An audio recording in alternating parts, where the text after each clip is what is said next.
Health news మీకోసం.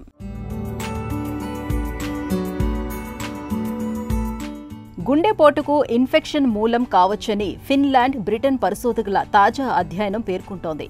ఇప్పటి వరకు గుండెపోటుకు దారితీసే అంశాల గురించి మనకున్న అవగాహనను తాజా పరిశోధన సవాల్ చేస్తోంది. అమెరికన్ హార్ట్ అసోసియేషన్ పత్రికలో ఇటీవల ప్రచురితమైన అధ్యయనం ప్రకారం గుండెపోటును ఇన్ఫెక్షన్ ప్రేరేపించే అవకాశం ఉండటం గమనార్హం. రకరకాల అధునాతన పద్ధతుల సాయంతో పరిశోధకులు ఈ విషయాన్ని గుర్తించారు.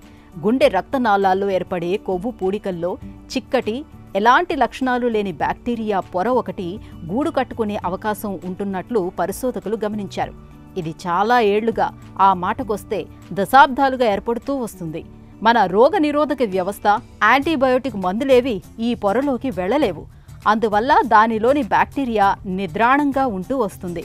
వైరల్ ఇన్ఫెక్షన్ లేదా బయటి నుంచి ఏదైనా ప్రేరకం బ్యాక్టీరియా పొరను ఉత్తేజితం చేయొచ్చు. ఇది బ్యాక్టీరియా విస్తరించడానికి, రోగనిరోధక ప్రతిస్పందన ప్రేరేపితం కావటానికి దారితీస్తుంది. వాపు ప్రక్రియ మూలంగా పూడిక మీద ఉండే గట్టి కవచం పగిలి రక్తం గడ్డకట్టొచ్చు. చివరికి గుండెపోటు సంభవించవచ్చు.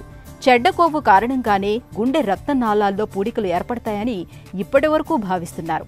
ఇందులో బ్యాక్టీరియా పాత్ర ఉండొచ్చని చాలా కాలంగా అనుమానిస్తున్నా సహేతుకమైన రుజువేది లభించలేదు.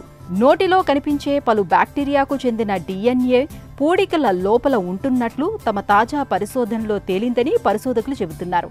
పూడికల్లో బయటపడ్డ బ్యాక్టీరియాను ఎదుర్కోవటానికి పుట్టుకొస్తున్న యాంటీబాడీ ద్వారా ఈ అధ్యయన ఫలితాలను ధృవీకరించారు. గుండెపోటు నిర్ధారణ, చికిత్సకు కొత్త పద్ధతులను రూపొందించడానికి ఇది మార్గం చూపుతుందని పరిశోధకులు బలంగా నమ్ముతున్నారు.